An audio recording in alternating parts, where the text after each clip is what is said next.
Na mtazamaji, unaendelea kutazama KBC Channel 1, kipindi hewani ikiwa ni Kuzacha. Na mtazamaji, baada ya mambo bayana kutoka Mombasa na Fahima ambapo walikuwa wanazungumzia masuala ya madini kwenye ardhi, sasa tunaingia kwenye sehemu ya mduara wa maliwaza mtazamaji, na kama kawaida hii ni sehemu ambayo tunakupa mjadala kuweza kuzungumzia kuhusiana na masuala tofauti yanayoathiri jamii kwa njia moja au nyingine, ikiwa ni ndoa, malezi na maisha tu ya kawaida mtazamaji. Na hii leo kwenye mduara wa maliwaza tunakuuliza, je, kwa nini wazazi wanapaswa kufundisha watoto kueleza hisia? Kwa nini wazazi wanapaswa kufundisha watoto kueleza hisia? Mtazamaji, kumbuka wengi wa watoto ama kama sisi ambao tulilelewa katika familia za Kiafrika, kuzungumza iko jambo la kawaida sana, labda kwa sababu tulikuwa tunawaogopa wazazi wetu, ama tulikuwa tunaogopa wale walimu wetu, ama tulikuwa tunaogopa wale viongozi wetu wa kidini. Kwa hivyo unapata kuwa kwa mara nyingi hatukuwa tunapata ile fursa ya kuweza kuelezea hisia. Unapata mtoto amenyamaza, labda ana matatizo fulani, kama ni matatizo ya kiakili, matatizo yanayomsumbua darasani, ama labda anasumbuliwa tu kwenye jamii. Kwa hivyo unapasa kupata kuwa watoto wengi wa Kiafrika huwa hawapati ile fursa ya kuweza kuelezea hisia zao. Na mtazamaji, kama tumeona kuwa ni hawa watoto huenda baadaye katika maisha wakaathirika pakubwa, baba hawana ile fursa ya kuweza kuzungumzia hisia zao. Na hata wengine baada washakuwa wakubwa pia wana bado ule uoga wa kuweza kuzungumzia hisia zao. Ndio mtazamaji, leo tunakuuliza wewe uweze kutupa maoni yako, ni kwa nini wazazi wanapaswa kufundisha watoto wao kuelezea hisia zao. Na kumbuka mtazamaji, kama kawaida waweza kutupigia simu hapa kwenye studio na tutaweza kuchukua simu yako na tusikie maoni yako kuhusiana na mada ya leo, na nambari ya simu ni 0716103301, 0716103301. Tupigie simu na pia tutumie ujumbe pale kwenye WhatsApp na tutaweza kusoma ujumbe wako kuhusiana na mada ya leo. Na kama kawaida niko na kikosi kizima, na pia tutakuwa tunaungana na wenzetu pale Mombasa, Rashid Mwamkondo na Fahima Ramadhan, tuweze kuchanganua mada ya leo. Na kama kawaida nianze na walio kwenye studio hapa. Bi Maliwaza, hujambo? Sijambo. Nashukuru Mungu kuko kwema. Naam. Kamvua tu ndio kanaleta baridi. Rashid alisema, nilimwambia mvua ya Nairobi inanyesha usiku, akasema ni mvua ya kupalilia. Sisi kuelewa. Sasa nyinyi watu wa pwani mnapalilia nini? Labda alitaka kukwambia kukikucha, yani kukiwa asubuhi mapema, kenda shambani unapalilia. Lakini kuna ingine pia ulima usiku. Sasa Nairobi hapa tunapalilia nini? Miti ile tunapanda kuleta mazingira bora. Sawa sawa. Na umeona mahakama imesema kuwa msichana akipewa talaka anapaswa kurudisha mahari. Hiyo ni fake. Kwa sababu ndio kila siku naambua ukitaka kujaji kitu kiangalie pande mbili. Pande ya chini na pande ya juu. Sasa wasema rudisha mahari. Na je, wewe vile ulimpata utamrudisha vile alivyokuwa? Kwanza kama labda hata ushamzalisha, ameshazeeka kidogo, alikuja kwako bila maalama yoyote kwenye tumbo. Ameshafanywa CS mara tatu. Ukija upande ubavuni kuna hizi nyama wenyewe waziita wardrobe. Ameshazipata, ashapata. Sura yake ilikuwa nzuri, akipaka krimi inatulia, hakuna tena. Ashanyonyesha, nyonyo zilikuwa zimesimama, sasa ndizo hizo zimeanguka. Watakulipa nini? Watakupa nini? Kuwazalia. Umembebea mtoto binadamu mzima kwenye tumbo lako miezi 9. Unaambua tu rudishe marilo ulileta siku moja, na labda ni afifu kabisa. Na si wengi wanatoa zile mahari kwanza, anakwambia ndakupa leo kesho. Na ni kweli, kwa sababu katika tamaduni za Waafrika wengi hawatoi mahari yote. Wanatoa kidogo kidogo. Kwa hivyo hata kama wakati mnapeana talaka unapata hata hajafika nusu ya ile. Hata hajakupa. Alikwambia tu ngoja mambo ikiwa nzuri, tukishatengeza maisha naanza kukulipa. Abdalla, mambo? Naam. Hujambo? Aisee, nashukuru Mwenyezi Mungu. Umeona unaweza rudishiwa mahari. Kama ulipeana milioni 1 sasa uko na milioni 1 mahari. Mimi alipitisha mswada huo, mimi leo hii hata sitakula, ni mimi nitamuombea dua. Mungu ambariki sana sana. Nyinyi hamjui wanaume wangapi wamekufa? Kwa sababu mtu wewe kwa roho yake unajua ya kwamba huyu ameingia kwa nyumba na amekubali kuingia kwa nyumba na mimi tuanze maisha. Unatoka unamwambia kwamba tafadhali tuanzishe maisha. Sisi sote tuone kwamba tutaendelea kivipi. Ukishakubali kumweka kwa nyumba, kumbe yeye lengo na madhumuni yake amekuja kufanya biashara. Wakati ambapo amekuja amepata kwamba wewe manake mke wengi wa wasichana hawezi akakubali kuolewa na mtu ambaye ni hohehae. Kwa nini olewe na hohehae? Sinaona anapiga darubini. Akishapiga darubini aone kwamba wewe Mungu amekubariki kidogo hivi, nasema kwamba basi mimi nimempenda. Mara hiyo pap anakuzalia mtoto wako. Anasema kwamba unaona. Kisha baadaye anataka kwenda asema kwamba wewe sasa tuachane. Hapo kuachana talaka ndio hiyo. Ndio. Mimi nataka tugawe mali. Sasa yale amekupata umetengeza. Mimi nataka tugawe mali, ataka aende nazo. Jamani, wanaume wengi wamekufa hapa nje. Lakini siku hizi kuna sheria, mali ambayo nilipata nayo hatugawani. Tunagawana ile mali ambayo tulitengeneza tukiwa pamoja. Na kwa hiyo ya kurudisha? Sasa kurudisha ni mahari. Mahari ndio hiyo pia. Asante. Mimi nimetoa. Nikitoka kwetu, na jana kitanda, na jana sofa seat, na jana wardrobe, na jana nini. Sasa zile ndakuta kwako, kwa nini sichukue wewe pia umetumia zangu? Nancy, naomba nikuulize swali. Mimi tuseme kwa mfano vile wewe uko hivi, hauwezi kukubali mahali ya shilingi 10. Siwezi. Mamilioni ya pesa. Naenda nachukua loan.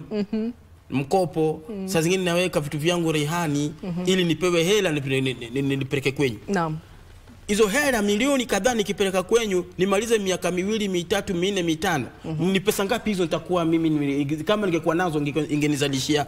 Ni hapo ningepata faida gani? Unaenda kukopa ndio uoe, ndio unapata ndoa ziendelee. Maana badili ya Mugange ya hisia hawa muna ganga kuvile mtatafuta za kulipa. Ndio maana yako. Lakini wakati ulikuwa unachukua huo mkopo kwenda kuoa, kwa hiyo huo wakati hiyo ilikuwa jambo la maana. Hiyo ndio ilikuwa priority yako kwa huo wakati, ulikuwa unajua mimi nitachukua. Lakini kwa nini sasa ndoa imeenda imeharibika na huyu msichana amezaa, amefanya kazi, amekupikia miaka 5, alafu naenda tena kuambia wazazi wake sasa nataka ile mahari yenye niliwapatia? Ndio maana yake kumbe mimi nilikuwa nimeoa kibiriti ngoma. Na kama wewe ndio mwenye makosa, kama wewe ndio ulifanya mkatalakiana. Naam. Kibiriti ngoma atokapi? Ameshakuzalia. Juu ambako ukamleta ndani ya nyumba huku jua hiyo miaka yote ni kibiriti ngoma. Ama ulimtongoza leo kesho ukafanya harusi za mkeka. Aliyekudanganya mke akikuzalia mtoto kwamba huyo ndio mkeo amekubali kukaa nawe nani? Nani alikudanganya? Mke wa yule ambaye amekuheshimu, amekubali kuingia na wewe mwanze maisha. Yule ambaye amekubali kuishi chini ya maya yako na sheria zako na taratibu yako. Mwanamke ambaye hawezi akakukosoa mbele ya watu kwa dharau. Mwanamke yule ambaye hawezi akakutuma kama mtoto mdogo aende unifanyie hili. Mwanamke yule ambaye hawezi akakubali utoke nje kama haujakula. Yule ambaye hawezi akakubali uende kama wewe mchafu. Huyo ndio mke. Huyo ndio ambaye anafaa kuitwa mke. Lakini mtoto hata kuku inatega yai. Lakini kumbuka talaka si ati ni, lakini nyie mungeza siku moja kujua. Sababu pia talaka wakati mwingine unapata kwa wewe mwanaume ndio ulifanya talaka ikatokea. Kwa nini tena wewe ndio ulifanya talaka ikatokea? Tena wewe unaenda huko kuchukua mahari? Mwanaume hawezi, sisi vile tunavyojua, tunajijua vizuri. Siwezi nikaongea na wewe, niende kwenyu, nikulete kwetu, ukae, nikupatie stakabadhi zangu zote, alafu baadaye mimi mwisho wa siku nakwambia kwamba toka sikutaki. Hapana. Watu wamefukuzwa wengi, Abdalla. Mke hata yeye amefukuzana. Hata labda pia umefukuzana. Sasa kama ni kibiriti ngoma nitafanya naye nini? Nitafanya naye nini? Kibiriti ngoma si unamjua tu mapema. Mbona unangoja mpaka mweka ndani ndio unasema sasa ni kibiriti ngoma? Tabia za kibiriti ngoma, tabia zenyu ni kuficha kucha. Mtu hawezi kujua wewe ni mke. Hata wanaume ataficha kwa siku, sio kwa miaka na miezi. Kama kuna kitu mume hawezi akaficha, ikiwa amepata mke mrembo, ikiwa amepata mke mzuri, ikiwa amepata mke ambaye anamheshimu, haizi akaficha. Sisi wote tunapandwa na hisia. Waona? Hisia inatupanda ambapo nikitembea nikienda mahali hivi nakumbuka burudani, nakumbuka vile waniongelesha vizuri, nakumbuka vile mtoto wa watu unatembea kama tausi. Nasema kwamba la hasha, huyu siachi mtoto wa watu. Wewe unaoa bibi muendelee maisha ama unaoa awe tausi? Sisi ni wanaume. Sisi tunaangalia utausi, tuangalia shehena, tuangalia kila kitu. Lakini nyinyi tabia itakuja baadaye, tutarekebishana jamani. Tutarekebishana sisi. Wewe Nancy, tuendelee, wachana na Abdalla. Haya, sasa tukiachana tutaleta hiyo mada ya kurudisha mahari. Hiyo tumegusa. Kuna mahari inarudishwa. Mada ya leo mtazamaji, kwa tumekuelezea ni bora wazazi waweze kuwafunza watoto wao kuelezea hisia. Na nianze nawe Bimaliwaza. Ni bora watoto waweze kuambiwa kuwa wanaweza kuelezea hisia zao kwa wazazi. Hiyo ni jambo muhimu sana. Ni muhimu sana kwa sababu bila madili utakuwa umemjenga nini mtoto wako? Unaanza wewe unamjenga, unasaidiwa na wale mashangazi, wale bora, mashangazi bora, wanakusaidia pia kulea huyo mtoto na kumweka kwa njia iliyonyooka. Si akioleo unarudishiwa mtoto ajui kupika sima, ajui nini, unamwambia. Lakini hebu turudi hapa. Awali ulikuwa unaweza kuwafunza na wakasikia. Naam. Lakini sasa vile mambo yamebadilika. Naam. Vyombo vimetunyang'anya watoto kuwalea. Sasa wao wanakuwa wanalewa na mitandao. Wanajifunza kimitandao. Maisha vile wewe utaishi unajiangalia, ukimwambia hapa si vizuri, mimi ndagugu mama, ndajua hata hiyo kupika nitajua. Unaona, sasa tumenyang'anywa. Ndio unapata kizazi cha sasa hakina madili bora. Ni wachache, sio wote. Kuna wale wanasikiza, wanakwenda mila na desturi, wanakwenda vile anaangalia mamake vile alivumilia. Wa sasa ukimwambia niangalie mimi, unikopi mimi vile nimeishi na babako. Kwa sababu mimi nilifunzwa madili mema. Nikaambiwa ukifanya hivi una makosa. Kujibu mtu mkubwa ni vibaya. Kuongea saa ingine maneno yale hayafai, umri wako kuongea ni vibaya. Kizazi cha sasa ni nani Nancy utakaya naye chini umkague, umwambie twende vile sisi tulifunzwa, ama twende na mila yetu ya Kiafrika. Kwanza mila zetu tumezieka nyuma mgongo. Tunakwenda na mila za wazungu. Unaona? Na wale ni wajanja, wakiona pahali bora penye faida wao utaka kuharibu. Ndio sifa zikiambiwa mahali fulani hawana madili, wao pia wanajitetea na nyinyi wengine. Kama sisi madili yetu, kusema ukweli, hizi mamini mnavaa Nancy ilikuwa si madili yetu. Lakini kulingana na usasa yamekwenda akawa ni madili. Sasa tumegeuza tukawa mila zetu ni madili. Zamani hungeona namna hiyo. Lakini turudi tuangalie hiki kizazi kitasaidikaje kiwe na madili bora. Hapa tulipiga makelele muda mrefu sana tukisema hii mitandao ingetengezwa iwe mtoto mdogo ndiye alimike, kwa sababu tuko katika hiyo mitandao ya kileo. Ajue maana kutumia kile chombo.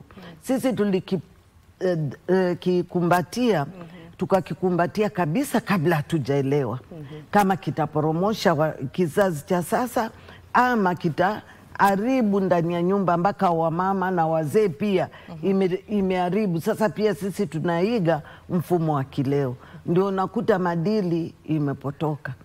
Kwa sababu leo hii mume wako akiingia, wewe hata kama umechoka unafanya nini? Wewe huwezi pika. Lakini ukiangalia madili yetu, upishi ulikuwa wa mtoto wa kike.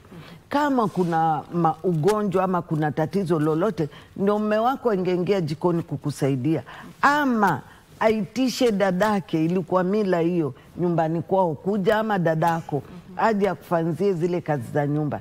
Lakini madili ya sasa hiyo hakuna. Atakwambia andika mfanyikazi. Dadangu sio mfanyikazi wa hapa. Tumepotoka kimadili. Naam. Kwa hivyo ni vile hivi vyombo vimekuja kileo, vimetunyang'anya kulea watoto kimadili ya kisasa. Mpaka mtoto unaona Lakini hapo akidhulumiwa. awali wazazi walikuwa wanawaruhusu watoto wao waweze kuelezea hisia zao. Walikuwa kule madili ya zamani yalikuwa yamepangwa. Hautakimbilia mzazi wako ule amekuzaa kwa sababu alikuwa anapewa grade ya juu, hiyo ni waheshima. Naam. Kulikuwa na shangazi na mjomba. Wakati wewe ukiwa na hisia cha kitu hakikufurahishi, unaaga kwenye namwambia mam, nataka kwenda kwa shangazi. Na wale walikuwa najua, kijua wewe wataka kwenda kwa shangazi, una mambo yako. Sasa kama umebale unafika kule unamwambia shangazi, mimi nimeona kitu ambacho sijakiona, lakini nimeona hivi na hivi. Pale anachukua jukumu, anakufunza vile utaishi na vile kila wakati kama huo utakuwa. Na anakupa mawaidha, anakwambia sasa umetoka kwa utoto, Naam. umekuwa mtu mzima. Sasa ukijaribu kama usipojichunga, ni rahisi wewe kubeba mimba. Kwa hivyo unafunzwa kinjia hiyo. Mashangazi na wajomba walikuwa wakisaidia. Aha. Upande wa kiume walikuwa mjomba, wa kike ni shangazi. Aya, kileo shangazi bado mdogo ana usasa, mjomba bado mdogo ana usasa. Mila tulieka mgongoni, desturi tukazifagia. Naam. Watakuwa kizazi gani bora? Aha. Ehe. Ni kuja kwako Abdalla Mambo. Na mtazamaji, kama ilivyokuarifu, tutakuwa pia tunaungana naye Rashid Mwamkondo na Fahima Ramadhani wakiwa pale Mombasa, tukiweza kuchanganua mada ya leo, ambapo tunauliza, je, kwa nini wazazi wanapaswa kuwafundisha watoto wao kuelezea hisia zao? Abdalla Mambo. Naam. Ni vizuri wazazi muweze kuwafundisha watoto wenu kuelezea hisia zao? Naam, bila shaka, kwa sababu kweli mimi nasema kwamba kwa kinywa kipana nakubaliana nayo. Naam. Maana yake naweza sema kwamba zamani hapo kitambo kidogo na wakati huu nakwambia kwamba maisha ni tofauti sana. Siku hizi unakuja kupata kwamba vile wazazi wanakaa na watoto sio kama zamani. Zamani ile ilikuwa ni amri. Zamani ilikuwa ni amri ambapo kama baba mwanzo yule alikuwa simba. Baba alikuwa simba ambapo akiingia kwa nyumba na kuambia kwamba hata kama uko kwa nyumba nyinyi nyote mtatoka. Ukisikia baba anaingia sebuleni mnapotea.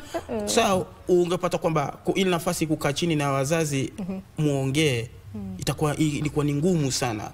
Na nashukuru Mwenyezi Mungu kwa sababu watoto walikuwa wanashikilia amri hiyo, wanajua kwamba mimi nikifanya hii nikirudi nyumbani baba ajue, tafadhali hii itakuwa ni balaa. Ambapo unapata kwamba watoto walikuwa wakienda shule ni vingumu akose mwalimu, maana yake anajua kwamba akienda kushtaki umepigwa kwa nini? Basi wewe ndio mbaya. Wazazi walikuwa wanashirikiana na walimu. Kwa hiyo elimu ya zamani kwa watoto nyumbani ni tofauti sana. Kwa saa hii naweza kusema kwamba wazazi wakishindwa tu. Manake watoto wako karibu na wazazi kuliko zamani. Siku hizi unapata kwamba hata mtoto akai kama mtoto wa wazazi wa siku hizi, kama mandugu na madada. Unapata mtoto anachezea mzazi hadi imepita kiasi. Wengine haisaidii. Labda wakati wanakuwa na ule urafiki ndio wanaweza kuzungumza kama marafiki. Mazoea ni kitu kibaya. Mazoea ni kitu kibaya. Yana tabu kubwa sana. Kuna vile ukiweka mtoto ukimweka chini uongee na yeye mwambie kwamba iko hivi na hivi, ataona kwamba wewe ashakuzoea, unaniambia nini? Na unakumbuka kwamba mtoto akili yake ile bado tu ni akili ya kitoto. Asema kwamba wewe kama sasa, jamani, mimi nikikosa ananiambia hivi, sasa nataka kuniambia nini? Are you serious? Unaona, hadi inafika mahali hata watoto wakienda shuleni wakifanya makosa, unapata anabeba simu, mwalimu anaogopa, mimi nitamkanya kivipi? Ile hali wazazi wenyewe wamekataa kuwaweka watoto chini. Ongelesha mtoto kama mwanao, wacha kuongelesha mtoto kama mtoto si ndugu yako, mtoto sio rafiki yako. Mtoto ni mwanao, unamwonyesha njia. Na mtu yeyote ambaye anakunyima kitu kitamu kuonyesha njia, kitu kizuri, inakwambia kwamba unapitia uchungu kwanza ndio ukuje uone uzuri wake baadaye. Ni kama kula mboga za majani, ni balaa kuikula, unakula umefumba macho, lakini kishaingia kwa mwili ni dawa. Unaona? Sasa mtoto wakati unataka kumuonyesha kitu, mweke chini, ambia mtoto kaa hapa, iko hivi na hivi. Hii kuifanya ni makosa. Na kando na hiyo, ikiwa umekosewa mwanangu, ikiwa kitu Though wakati unamuonyesha lazima utafanya naye urafiki, ndio usilete ile ukali mtoto akuogope. Wewe ni mzazi mzima, umejua wakati mtoto watoto wa siku hizi ni wajanja. Anajua kwamba nikikosea mzazi wangu kidogo hivi atanimaliza. Lakini nikiwa mzuri kwake ni rafiki, ni mtu mzuri, wanajua sasa hawajui. Ni ukweli. Lakini wewe kama unataka kumweka kama ndugu yako, kama unataka kumweka kama baba yako, kama unataka kumweka kama mama mkwe, sasa hapo ndio tabani. Akina hata shuleni akifanya chochote kile anakuambia kwamba kwanza hata wanatusi walimu siku hizi, anaambia mwalimu, wewe babangu akona gari nzuri kushinda, babangu ana pesa kushinda, wewe unaniambia nini? Unaona hadi inakuwa tabani yake, ajua akirudi nyumbani utamtetea, wewe utamsikiza. Sasa utamweka vipi ili umfundishe masuala zinazomkumba yeye, ili akuje hata hisia zake akutolee hisia zake, akwambie mama niko hivi na hivi? Hawezi, kwa sababu anaona kwamba huyu nimeshamzoea. Mtoto anaweza kukumiliki. Na mtoto ikiwa umempatia nafasi ya kumiliki, basi maneno yanaharibika. Ndio unaona wengi wana tekwa nyara. Unaona mtoto anapiga simu mbele yako, anatoka anaanza kuvaa, unamuuliza unakwenda wapi? Narudi sasa hivi. Unamwambia si uniambie kule unakwenda. Anakwambia wewe mzazi unapenda kuniuliza madheni nini mbaya. Hii si ile karna yenyu kuambiana. Anatoka anakwenda, mwisho anapotea. Unaanza kutafuta mtu, unatafuta hata ukimpata hata ujika ndio mtoto wako ule umepata. Unapata ni maajabu. Lakini wangekuwa pia watoto wenyewe, lazima tuangalie pande zote mbili. Ni watoto vile unasema wanaweza kuwa na utu. Kama wewe unaalikwa mahali fulani, mwambie mzazi wako aelewe hii kampani unakwenda nao ni aina gani. Pale anaweza kukusaidia. Lakini kizazi cha sasa mwenye akienda out ujui, boyfriend kwanza ndiye anarudi anapigia mamako, hata umjui. Hata ujui utaenda kuanzia wapi. Ati tulikuwa na fulani lakini aonekani, nafikiri alikufa. Sasa we mwenyewe hata ujui utampata wapi huyo kijana, we mzazi. Mtazamaji, Rashid wa Mkondo na Fahima, sijui kama wako tayari kwa sasa muweze kutufahamisha maoni yenu kuhusiana na mada ya leo, ambapo tunauliza ikiwa ni bora wazazi hasa karne hii waweze kuwaruhusu watoto wao kujielezea hisia zao. Na kama tulivyosikia maoni ya Abdalla Mambo akisema kuwa wakati mwingine ule urafiki wa karibu sana unaweza fanya mtoto badala ya kukuelezea hisia zako inavuka mipaka, anaanza kukukosea heshima. Na Rashid, sijui kama wako tayari na Fahima. Rashid na Fahima, maoni yenu ni tayari tangu alfajiri ya majogoo. Na leo nataka niwaambie mtazamaji, ile kasumba kwamba eti watu wa Mombasa siku hizi warauki, hiyo kasumba ilipitwa na wakati. Watu wa Mombasa siku hizi wanarauka. Ukitaka kujua anarauka, nenda pale feri, nenda kwenye ile daraja la Nyali pale, nenda maeneo ya kule kwenye zile kampuni za usagaji wa unga, utajua watu wa Mombasa kweli wanarauka. Mtazamaji, mahali popote ulipo, ni saa 3 bado dakika 14 saa za kanda ya Afrika Mashariki, na katika taifa la Kenya tuna Sauti House moja tu. Sauti House moja iko hapa mjini Mombasa, alafu tuna Broadcasting House moja tu iko kule Nairobi. Lakini leo tunakujia moja kwa moja kutoka studio zetu mashinani hapa katika jumba la Sauti House. Kumbuka mpenzi mtazamaji, shirika la utangazaji nchini KBC makao yake makuu pwani ya Kenya hapa mjini Mombasa, ambapo tuna stesheni yetu ya radio Pwani FM, tuna studio mashinani na tuna shirika pia la habari la KNA. Kwa hiyo leo kuzacha inafanyikia hapa. Na nimewasikiza vizuri Nancy kutoka kule Nairobi kuhusiana na swala hili. Lakini wacha tu nipaze sauti yangu kabla kuweza kumpa Fahima nafasi. Nadhani leo mtazamaji tunaangazia, je, ni sawa kwa mzazi kuweza angalau kumfundisha mtoto wake juu ya hisia zake? Mtazamaji, hisia zinakuja kitu kama halisi, yani natural. Kuna hisia za furaha, kuna hisia za huzuni, kuna hisia za makasiriko mbalimbali. Sasa hivi ni vitu ambavyo labda mtu amezaliwa akarithi kutoka aidha kwa kizazi cha babake, mamake, babu yake, nyanya yake au wajomba zake. Lakini vipo vile ambavyo unaweza ukamfundisha navyo mtu, kwa sababu siku zote wanasema kwamba mtoto unavyomlea ndivyo anavyokuwa. Kwa hiyo ni muhimu sana watoto wadogo tuweze kuwafundisha hisia. Na Mama Maliwaza amesema kwamba watoto wa siku hizi, generation ya siku hizi ni ngumu kuweza kuifunza. Lakini tatizo letu sisi kama wazazi ama jamii, tunangoja wakati samaki ashakauka ndio tunataka kumkunja, definitely tutamvunja. Lakini huyu samaki kama ndio mbichi kwanza, kavuliwa kutoka baharini, yuko fresh kabisa, hapa ndipo pale ambapo kama utamtia viungo vyote kabla umkaange atakuwa vizuri. So tujiulize kama wazazi na jamii, ni wakati gani ambapo huyu mtoto tunamfundisha maswala ya abukudu? Maana siku hizi nasikia ni abukudu sounds, sauti hakuna cha ABCD kama sisi miaka yetu ya 60. Kwa hiyo nadhani ni muhimu sana kwa wazazi, kwa sababu ukiangalia katika ndoa za siku hizi, maisha mengi ya siku hizi, watoto wanaharibikiwa kwa sababu hawafunzwi, wanaiga. Kwa hiyo lipo jukumu mimi kama mzazi, wewe kama mzazi mtazamaji, kuweza kumfundisha mtoto wako hisia mbalimbali, kiasi cha kwamba hata akivunja ungo, akishabalehe, ndipo anazo zile hisia zake halisi, lakini kuna vile ambavyo wewe mwenyewe utamfunza. Fahimu. Naam, shukran sana. Tunakujia moja kwa moja katika kisiwa hiki cha Mombasa kama alivyosema Rashid hapo awali. Na katika mada yetu siku ya leo, ni vyema kumfunza mtoto sema hisia zake, kwa sababu kuhasilisha hisia zake ni jambo ambalo ni kumfundisha mtoto wako ujasiri.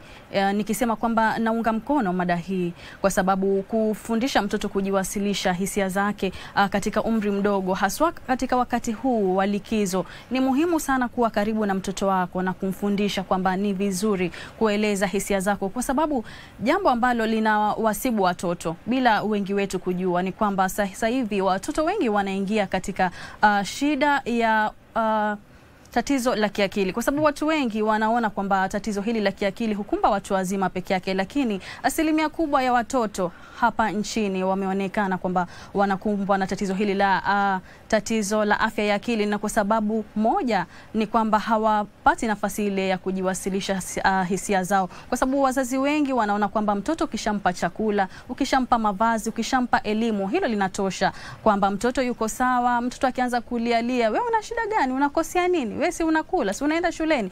Lakini kitu usichokijua mtazamaji ni kwamba ni kama usikuagiza, kwa sababu mtoto anahitaji sikio lako kama mzazi aweze kueleza, je, kuna vitu vingi ambavyo anapitia kule shuleni, mathalan pale barabarani anapotoka shuleni, vile vile pale nyumbani katika kukaa na wanajamii, vile vile mambo mengi ambayo yanamkumba mtoto. Kwa hivyo ni vizuri kuweza kuwapatia watoto masikio yetu na hisia zao kuweza kuzidhibiti na kuweza kuwaeleza. Ni vizuri kwamba mtoto akisema leo nimefurahi uweze kufurahi naye, na leo nina huzuni uweze kujua unaingilia vipi kati na kuweza kutatua tatizo hilo. Kwa hivyo kwa wazazi wote ambao wanatutizama hivi sasa, mada hii ni mwafaka kwa wakati huu ambao ni walikizo, kwa sababu tunahitaji ukaribu zaidi na watoto wetu ili kuweza kuwafunza kuwasilisha hisia zao. Kuna sura katika Qur'an, kitabu chetu kitakatifu, inaitwa Suratul Luqman. Na huyu ni mtoto Luqman, lakini kuna vitu ambavyo babake aliweza kumhusia akiwa mdogo, na pia sisi tunaambiwa kwamba ni mfano mzuri, tuige mfano wa Luqman. Lakini swali ni hili Fahima, tujiulize, katika kizazi cha leo, sisi kama wazazi, mimi ni mzazi na mtazamaji pia anayetutizama ni mzazi, je, tuna muda wa kukaa na watoto wetu kuwafunza, ama Fahima ni yale ambayo ulisema kwamba mimi nishampeleka skuli, nishampa matibabu, nishampa chakula, leo hii mtoto anaingia, na unajua siku hizi dunia inakwenda mbio sana, ndio maana unaona kwamba watu wanakufa haraka, ni kama sijui Yesu yuko karibu kushuka ama ni vipi, lakini siku hizi dunia inaenda mbio, na endapo hatutakuwa makini kuweza kuwafundisha watoto wetu kwa haraka iwezekanavyo, basi maisha yao, ulimwengu wao utakuwa mgumu. Lakini Fahima, swali ni je, sisi kama wazazi ukishamlea, wajua kuna wazazi siku hizi Fahima, hata ile kumnyonyesha mtoto miaka 2 hawezi, akipiga tu 6 anaona tabu, yeye anataka aende zake huko akashike shughuli zake. Wewe niambie, saa ngapi nitamfundisha huyu mtoto kujua kwamba wakati gani kuonyesha hisia za hasira, wakati gani kuonyesha hisia za furaha? Huo muda tunao Swahiba. Ni jambo ambalo hivi sasa watu wengi wanaona ni kwamba ni jambo ambalo linawapa uzito, ama ni jambo zito kwa wazazi wengi, kwa sababu ulimwengu unakwenda mbio, hali ya maisha ni ngumu. Wazazi wanatoka asubuhi wanarejea jioni, lakini kitu wasichokifahamu ni kwamba lazima, wanasema kitu unachokipenda lazima ukitengee muda. Na watoto ukishawazaa, kwa sababu kuzaa si shida, shida ni kulea. Kulea ndo kitu, ndo mambo yote, kwa sababu unaweza kuzaa mtoto akaja akakufaa mbeleni ama akawa jambazi, na inatokea katika maisha yake tu ya kawaida. Kwa hivyo kwa wazazi wote, mbali na kwamba tunafanya kazi, mbali ya kwamba tunapitia changamoto katika maisha, lazima tutenge muda kama inakuzidi sana, labda mtu aweke timetable kwamba baada ya saa hapa chakula cha jioni basi niweze kukaa na mtoto wangu pia niweze kujua leo ana hisia gani, ama leo shule, kumuuliza maswali madogo tu, labda siku yako leo ilikuwaje, labda ulipata nini darasani. Katika maswali mawili matatu utaweza kujua mama leo mimi nimekasirika, nimechapwa, ama ukaweza kujua kwamba kuna kitu ambacho hakiendi sawa shuleni. Kwa hivyo ni muhimu tutenge muda ule wa watoto, mbali na kwamba maisha tayari yanatupiga cheki. Na umezungumzia hoja nzuri dadangu kwamba kuzaa si kazi. Lakini bado wanawake hawataki kuzaa licha kwamba sio kazi. Kazi ni yale malezi. Kazi ni yale malezi. Na hapa katika malezi ndio wazazi wengi siku hizi tunapotea kiasi cha kwamba paka leo umezaa mtoto lakini humlei vizuri, umempeleka kwa mumewe, wasikia ameenda kuenua mkono akampigia mumewe kwa sababu kuna hisia fulani ya hasira imemkumba. Laiti ungelikaa naye chini ukamfunza, basi na kupeleka kwa mume, lakini kule kwa mume ukishapelekwa, yule mume sio malaika. Ana mapungufu mengi sana. Kwa hiyo kuna vile ambavyo akikufanya hivi utamkabili hivi. Lakini sasa shida Fahima, sisi siku hizi tuwazaa tulei. Unazungumzia kudhibiti hasira. Ni muhimu sana mtu kujua kudhibiti hasira, kwa sababu kuna watu wengi wanaona mkikasirika najisikia kupiga mtu ama kutoa mtu damu ama kumwathiri mtu. Lakini kitu ambacho tunafaa kufunza watoto wetu kwa umri mdogo ni kwamba ukikasirika ni lazima kukasirika na lazima utafute njia. Kama Waislamu wanasema kwamba ukikasirika utie udhu, uchukue glasi ya maji unywe na ukae utulie. Kwa hivyo ni vitu ambavyo tunafaa kufundisha watoto wetu katika umri mdogo, ili baadaye wakija wakikabiliana, kwa sababu kuna mambo mengi kazini, kuna mambo mengi barabarani, naweza kupigana paka na conductor kwa sababu ya shilingi 10. Kwa hivyo ni mambo ambayo lazima tujifunze. Na vile vile hisia za furaha lazima pia. Kuna watu wanafurahi kupita kiasi. Ama mtu anaingia mahali anafanya vitu kwa anafurahi paka anajiathiri. Kwa hivyo ni vizuri pia kudhibiti furaha, na vile vile ukifurahi lazima uoneshe ile hisia ya furaha kwa kiasi fulani. Kwa hivyo bila shaka mtazamaji, ni saa 2 na ngapi? Saa 3 bado dakika 5 saa za kanda ya Afrika Mashariki. Hii ni Kuzacha. Nakwambia Kuzacha inakata kama panga. Iko Nairobi na iko Mombasa, nikiwa naye hapa mwenzangu Fahima Ramadhan. Na mtazamaji, endapo ndo kwa sasa labda umefungua kiwambo cha runinga yako, hii ni KBC Channel 1, kipindi ni Kuzacha, na tuzungumzia je, kuna ulazima mimi na wewe kama mzazi kuweza kuwafunza watoto wetu juu ya masuala ya hisia? Kumbuka unaweza ukachangia kipindi hiki kupitia njia zetu mbalimbali. Tunarudi kule Nairobi, lakini vile vile pia bado tuko hapa mpaka saa 4 kieleweke. Na Fahima hapa ameweza kuzungumzia kuhusu kudhibiti hasira. Mtazamaji, mimi nakupatia tu hint. Kama wewe umeoa ama umeolewa na una hasira na mke wako, imalizie tu chumbani. Nancy, upo? Asante sana Rashid. Sijui wale ambao tuna waume tutapeleka wapi hasira? Mesema lazima hasira imaliziwe chumbani.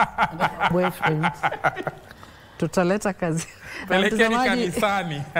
Tutapeleka kanisani. By the way, kila kitu inapaswa kupelekwa kwa Mungu. Na mtazamaji, unaendelea kutazama Kuzacha. Bila shaka Rashid na Fahima wameweza kutoa hoja muhimu sana hapo kuhusiana na malezi ama aina ya malezi ambazo zinachangia watoto wengi kuweza kujipata kuwa hawana fursa ya kuweza kuelezea hisia zao, na baadaye inaweza kuleta madhara, haswa matatizo ya kiakili, ambalo ni jambo ambalo sasa ni jambo zito sana, haswa katika jamii. Imepatikana kuwa watoto wengi ambao wako katika ile adolescent ama ule umri wa kubale, wengi wanakumbwa na matatizo ya kiakili. Mtazamaji, tunakwenda mapumzikoni, lakini usiende mbali, tutarejea hapa tukiendelea kuzungumzia ama kuchanganua mada yetu ya leo, ambapo tunauliza ni kwa nini wazazi wanapaswa kufundisha watoto kuelezea hisia zao. Nakumbuka pia waweza kutupigia simu hapa kwenye studio na pia kututumia ujumbe. Usiende mbali.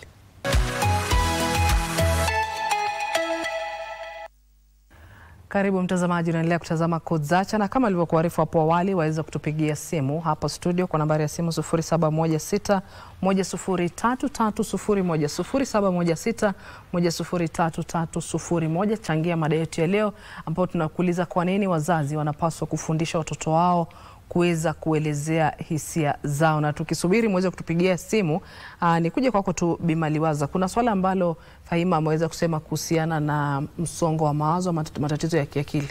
Wanasema kuwa usipowaruhusu watoto wako waelezee hisia zao, utapata wengi wanapata matatizo ya kiakili.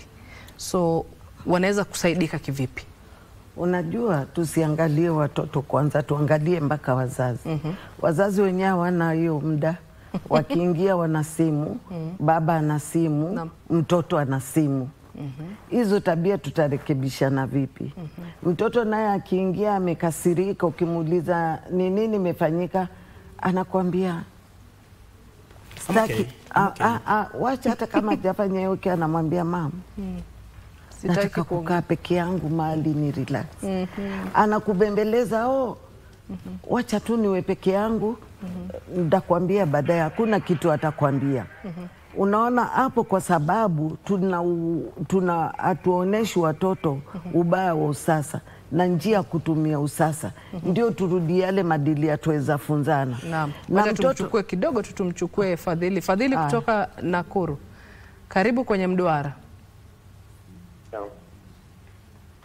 Mimi langu ni hili, nataka kuzungumzia kidogo kabla tuwafunze watoto wetu, hasa hawa watoto wetu wa kike.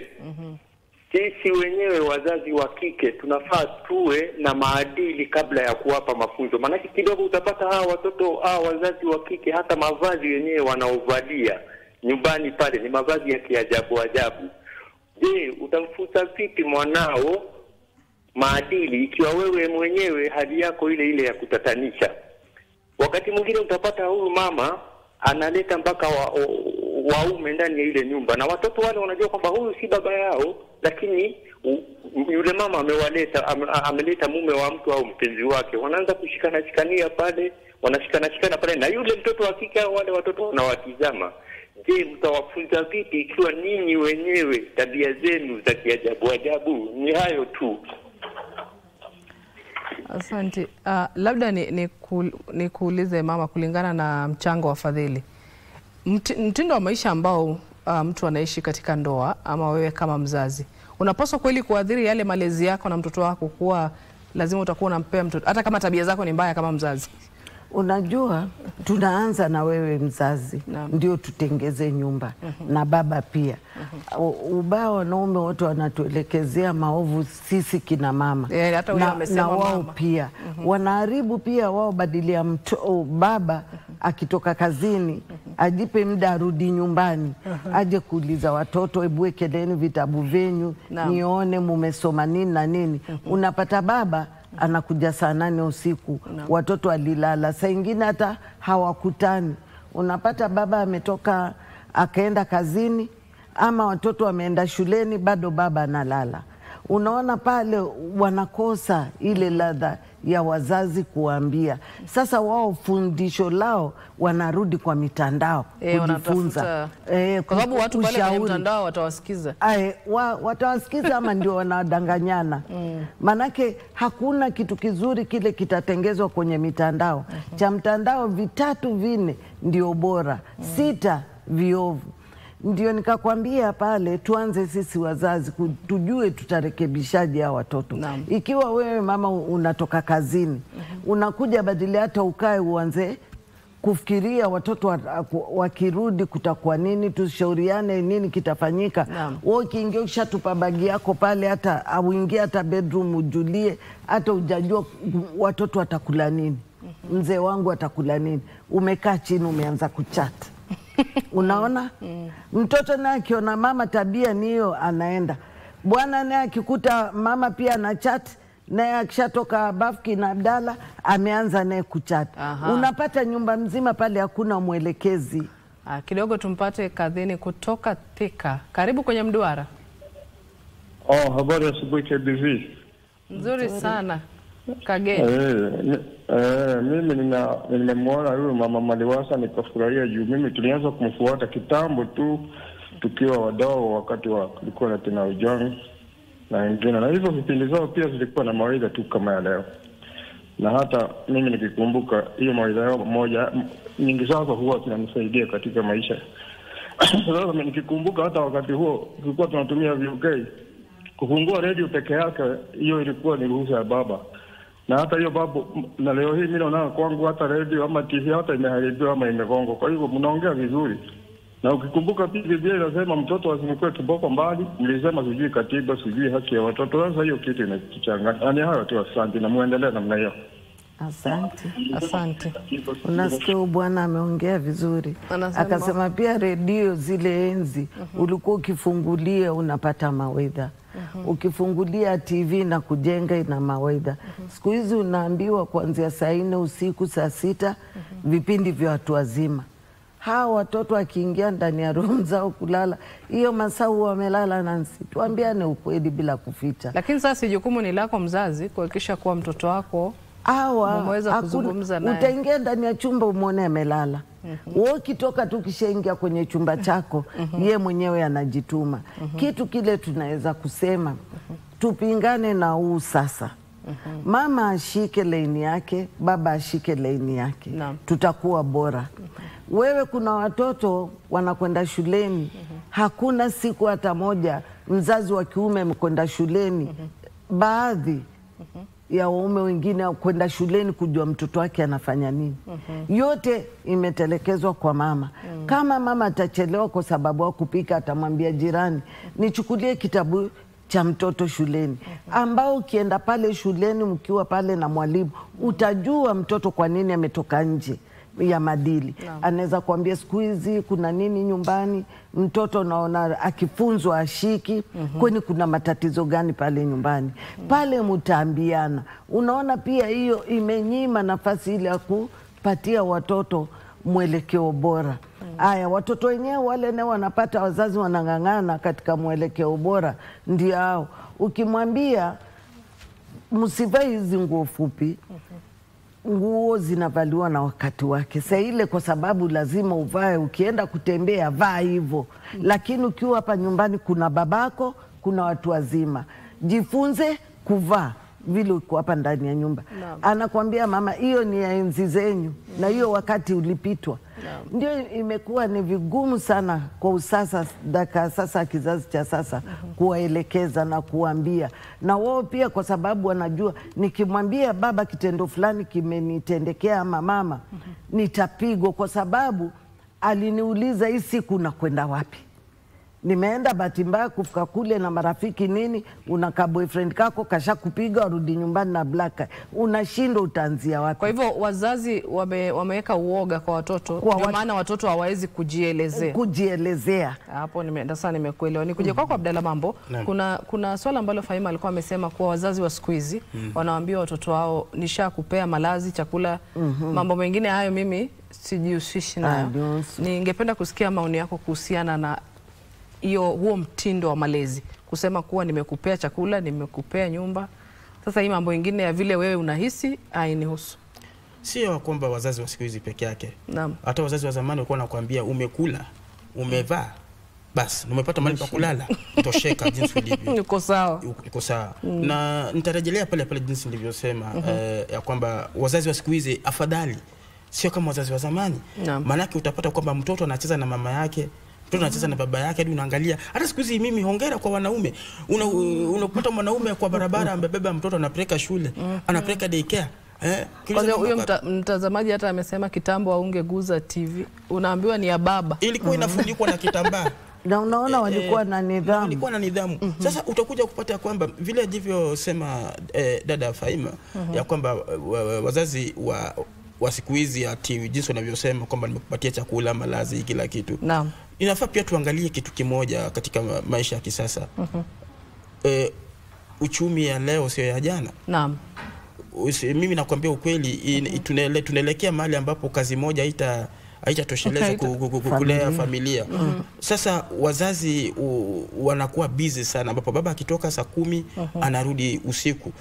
Unajua pia sisi ni binadamu tunachoka.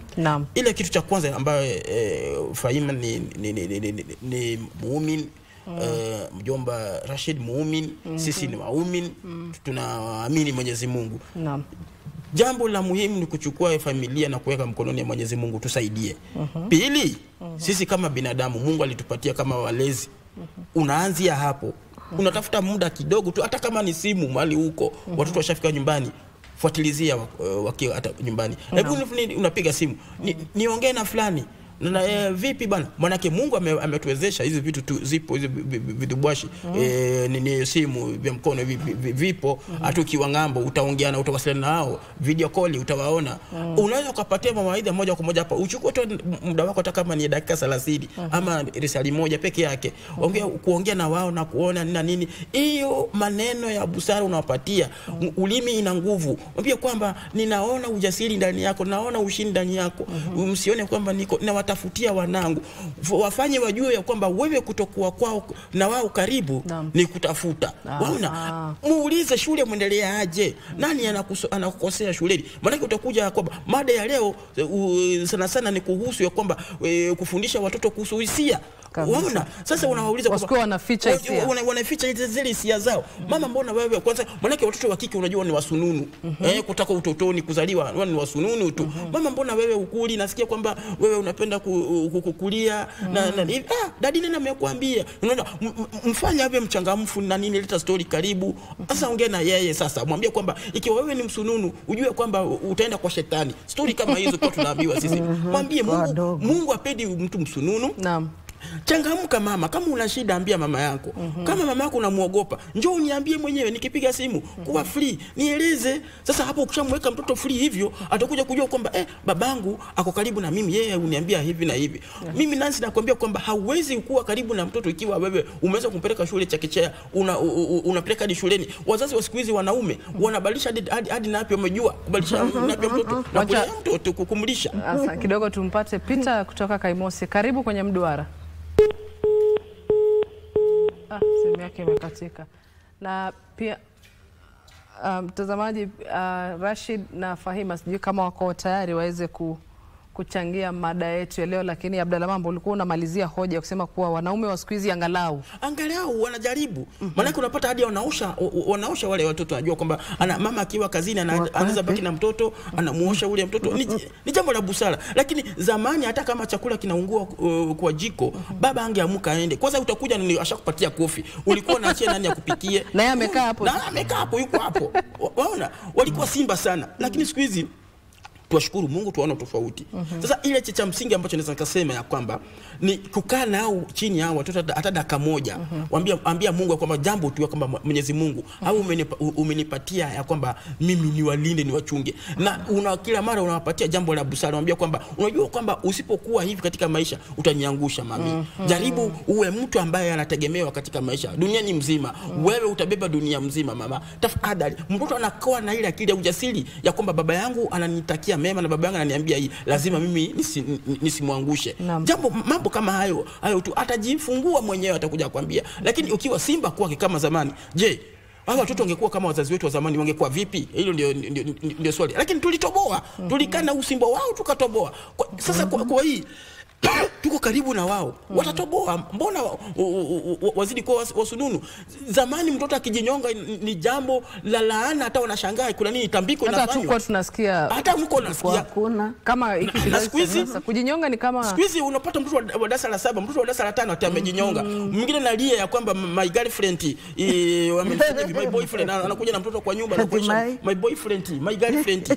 Unaona? Lakini pia labda matatizo kama ya kiakili ambayo yanawapata watoto ambao tunasema kuwa labda hawana fursa ya kuelezea hisia zao. Pia labda maisha ya wazazi wao yanawafanya pia wanapata haya matatizo ya kiakili. Kabisa. Wazazi wakiishi katika hali ya amani na upendo, watoto wanakuwa hata na nafuu shuleni, wanasoma vizuri. Elekeza watoto katika dini, waende ikifika Jumapili kama ni Mkristo, watoto waende kanisani. Na nyinyi pia mnakuwa mstari wa mbele wa kwenda kanisani wa kwanza. Alafu vile vile penda mke wako. Mtoto akiona kusema dadi leo ulichelea wapi? Hata huko kwenye mapepo kwa mami good night ulikuwa wapi? Unaona? Masuala kama hayo shuleni watakuwa wanasema kwamba mimi mtu akinikosea nitaambia baba yangu. Maana yake anajua kwamba wazazi wake atamsikiza, atamuelewa. Masuala kama hayo. Kwa hiyo sasa ile msongamano wa kiakili haitapatikana kwa hawa watoto. Watabaki tu na kitu kimoja, mimi kazi yangu ni kukula na kusoma. Ndio babangu anataka nifanye nile nisome. Kwa hiyo mama kula chochote unachokitaka, mimi nitakuletea. Zamani sisi tulikuwa tunakula tushibe. Sisi tukule kwamba tupate maisha bora. Tulikuwa tunakula tushibe, lakini siku hizi unapata kila kitu. Kwa hiyo sasa inafaa uambie mtoto kwamba unamhadithia jinsi ulivyokuwa. Unamwambia kwamba mama, wewe kuja siku hizi unachukuliwa na gari. Hizo zinapunguza mawazo ya masongo katika msongo wa mawazo kwa watoto. Mwambie kwamba sisi kwa tunatembea mguu hadi shuleni, tunatembea kilomita 10, kilomita 20 natembea mguu. Naenda unasikia fisi inalia. Hadi unaambiwa kwamba beba bagi kwa kichwa hivi, na nilikuwa ni karatasi. Ni unabeba hivi ndio fisi ione wewe ni mrefu, itatoroka. Sasa unashangaa. Wewe mwenyewe akiona paka analia. Sasa wewe unalia paka. Sisi tunapishana na mafisi porini tukienda shule. Na tulikuwa tunakula upora asubuhi tukienda shule. Hadithi kama hizo unamwambia, anasema kwa hivyo mimi niko sawa. Mama uko sawa. Sasa wewe utanifeli. Mimi niko hapa na kupeleka shule, angalia gari inakuja na kuchukua. Sisi gari ya harufu peke yake ya petroli kwa tunasikia kwa barabara. Unatamani upande gari, utapanda wapi? Ni pizza. Wanataka pizza. Wanataka pizza. Rashid Fahima, pia nina swali. Kuna dhana ambayo usemekana kuwa wale watoto ambao hawakupewa fursa ya kuweza kujielezea hisia zao, wakati ambapo wanakuwa watu wakubwa, wanakuwa na tabia tu ambazo kidogo kidogo zinaegemea mtu ambaye labda hazungumzi na ni mtu mzima, labda umemkasirisha, anakasirika, ananyamaza, hasemi kama amekasirika, anaenda anafanya mambo mengine, na hata unapata kuwa watu wazima wanajinyonga. Je, huenda kuwafanya watoto wasijielezee hisia zao kunalea watu wazima ambao wanaleta matatizo kwenye jamii? Rashid na Fahima, kama mnanipata. Bila shaka ni swala ambalo tunaweza tukaliweka katika kikaango cha mjadala. Maisha mengi ya watu wazima huwa yanaharibikia akiwa watoto, na ndo siku zote tunaambiwa kwamba lazima wazazi tujitahidi kwanza kuweza kuwalea watoto wetu katika mazingira ambayo ni bora. Hilo ni la kwanza, kwa sababu unapomlea mtoto wako katika mazingira bora, bila shaka unamwandalia safari yake ya utu uzima. Lakini ndo tutarudi pale katika ile swali ambalo kwa tunazungumza awali na Fahima. Je, sisi kama wazazi tuna nafasi ya kuweza kukaa na watoto wetu? Tuna nafasi ya kuweza kuwadadisi na kuwahoji watoto wetu? Tuna nafasi ya kuweza kupiga story, gumzo na watoto wetu? Hayo ndo maswali muhimu ambayo tunafaa kujiuliza. Leo katika kizazi cha leo unapata kwamba baba ama mama hata hawezi msaidia mtoto kufanya kazi ya shuleni, zile assignments ama homework. Lakini baba huyu utamuona yuko maskani anachana mugoka. Baba huyu utamuona yuko mangweni anapiga mnazi. Mama huyu utamuona yuko kwenye vile vikao vya wanawake wapiga umbea za mashangazi. Sasa unakuta huyu mtoto sangapi atafundishwa? Sasa mtoto badala afundishwe maadili, mtoto pia yuona baba yuko maskani fulani wala mugoka, mama yuko mahali fulani wala umbea. Kwa hiyo nadhani pia ni wakati mwafaka wazazi tuweze kuwapatia nafasi watoto kujielezea hisia zao. Tusiwe madikteta sana. Lakini pia on that note, mtazamaji, si kwamba umwachilie mtoto free, kwa sababu leo hii Fahima, ni jambo la kusikitisha.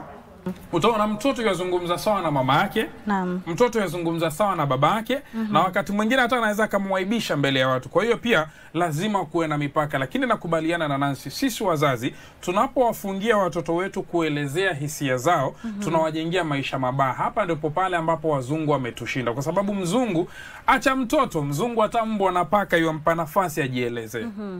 Na ni jambo la muhimu sana tukiangalia, Rashid, kwamba watoto wengi hawapewi nafasi hiyo, na mtazamaji, kwamba wengi wanapewa nafasi ya kwamba wewe ukishakula, kama tulivyosema hapo awali, uko sawa. Mtoto akionekana unatabasamu, yuko sawa. Akionekana anafuatiliza siku yake kawaida, yuko sawa. Lakini kitu ambacho wazazi tunafaa kujua na ulimwengu mzima unafaa kujua ni kwamba kumfundisha mtoto kujiwasilisha hisia zake ama kujielezea hisia zake ni kumfundisha mtoto ujasiri. Kwa sababu kutokana na kutowasilisha hisia zake, ndio pale utasikia mtoto amedhulumiwa kijinsia. Utasikia mtoto wa kike ama wa kiume amedhulumiwa kijinsia. Inaanzia wapi? Kwa sababu mtu akitaka kukudhulumu wewe ama mtoto mdogo, ataanza na vitu vidogo. Labda leo atampa mathalan peremende. Si mbaya kuchukua peremende, lakini kutoka kwa nani? Na kesho labda umeguswa mahali fulani, labda kama hujafundishwa kujielezea hisia zako, mtoto utanyamaza. Kesho anakugusa mahali kwingine, mtoto wa kiume ama wa kike, ni vizuri sana mzazi kumfundisha kwamba mahali fulani ni mahali private. Na nadhani mtaala wa hivi sasa wa CBC ni mzuri sana, kwa sababu ni vitu ambavyo watoto wetu wanafundishwa shuleni. Na wewe mzazi pale nyumbani lazima utie msisitizo kwamba mtu yeyote akikugusa mahali fulani, hizo ni sehemu ambazo ni zako peke yako. Hata mzazi wako, hata mamako, mahali fulani hafai kufika. Lazima ifike mahali fulani akuheshimu, kuna mipaka. Lazima mtoto huyu mfundishe kujieleza kwamba ikifikia hapa mimi siwezi tena. Kwa hivyo hali ya kutofanya watoto wetu kunyamaza ama kutojiwasilisha hisia zao ni jambo ambalo linapelekea hata dhulma za kijinsia na dhulma za kingono. Ukishajua ni too late, wamombo wanasema kwamba mtoto tayari kesha najisiwa, inakuwa kesi kubwa. Sasa badala ya kujenga ukuta ni vizuri badala ya kuziba ufa ni vizuri tusizibe ufa, tujenge ukuta. Kwa sababu gani? Ni jambo ambalo tukilianza mapema tutaweza kudhibiti maafa mengi. Kwa hivyo ni vizuri mtoto kuweza kuambiwa kwamba hili jambo sio zuri, mtu akikugusa hapa si vizuri, sema kwamba no with capital letters, kwa sababu sio mahali pa kuguswa na mtu mwingine, lazima uzungumze. Na vile vile unamfundisha mtoto ujasiri kwamba haya maisha si lazima uonewe. Kuna kuonewa kingono ama kimwili, ama kuna kuonewa kwa maisha ya kawaida. Leo mzazi yuko, kesho mzazi hayuko. Mzazi anaweza ondoka.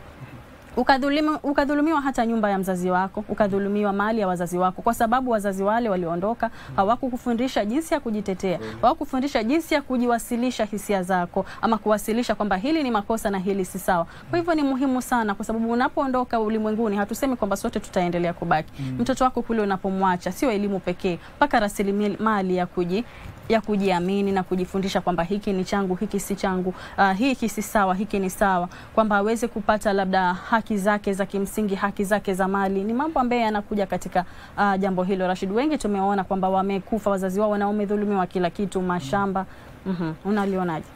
Bila shaka mtazamaji, ni saa 3:23 saa za kanda ya Afrika Mashariki. Endapo ndo kwa sasa labda umeamka, kuna rafiki yangu mmoja swahiba mkubwa ameamka, amefungua Channel 1, anamuita Abdalla Mambo, huyo aliyevaa nyeusi huyo. Abdalla, leo umevaa nyeusi kwani? Kuna rafiki yangu hapa mzuri tu sana, ananiambia naona mtu mweusi, naambia sasa muone mtu mweupe sasa. Endapo ndo unajiunga nasi, ni Kuzacha na tunazungumzia swala muhimu sana kuhusiana na kama mzazi upo ulazima wa kuweza kumfundisha mtoto hisia. Nambari zetu ziko wazi, unaweza ukapiga hewani na ukaweza kusema nasi. Fahima, turudi hapa katika swala zima la ulezi. Unajua mtoto lazima umlee kama unavomlea mumeo ama mkeo.